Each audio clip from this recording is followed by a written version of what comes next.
There are a host of pull-up variations out there, but one that is just simply not worth doing is something called the behind the neck pull-up. Now this is a pull-up that's only gonna cause you pain, it's gonna short circuit your gains at some point, and it's really just not the best way to build muscle or strength. Every exercise has many variations and different ways to attack the muscle, but every variation is not needed. That leads us right into our 3 reasons why behind the neck pull-up is overrated.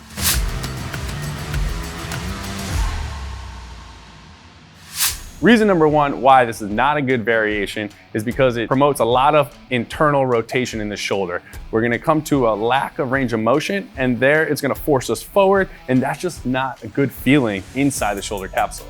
Exactly, that's the kind of feeling that invites injury. We always want to stay out of that position where we're shifting into internal rotation and try to promote external rotation as much as we can. It's just impossible to get there when our elbows are even with our torso. That's why standard pull-ups wind up letting our elbows shift in front of our torso. Reason number 2 kind of goes with reason number 1. We wind up in a position that just isn't great for posture. The only way that we can get our body up the bar as high as we can winds up being by rolling our entire torso forward. Suddenly we've actually disengaged a lot of back muscle in order to get there. We're not getting that good back squeeze out of this exercise.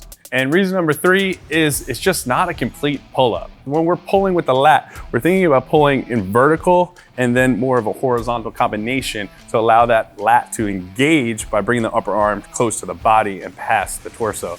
But when we're behind the head, we decrease that range of motion and it stays vertical, and then we stop. And then that's when we become that internal rotation in the shoulder, and then we're just not feeling good in the shoulder, and from the outside, you don't look too good either. We have to work in 3D, and our arms work in 3D, and our back is meant to work in multiple dimensions. But the behind the neck pull-up is restricting us in this one plane. Suddenly you just can't activate as much back muscle. You're not gonna catch as much of your rhomboids, not as much as your mid back is gonna be activated. You're just using your lats, and you're just doing it in a not comfortable way, which is why we have 3 alternatives for you right now.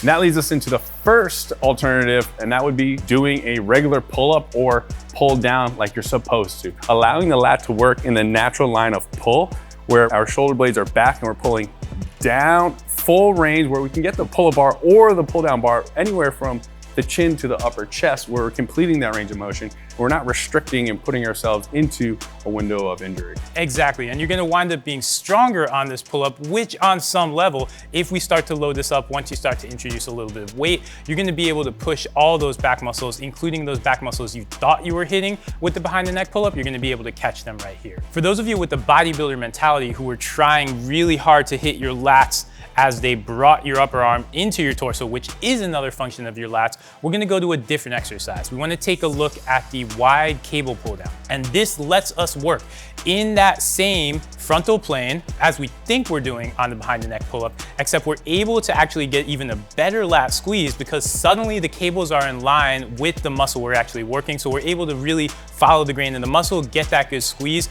and we're gonna be doing this a lot more safely than we would with the behind the neck pull down.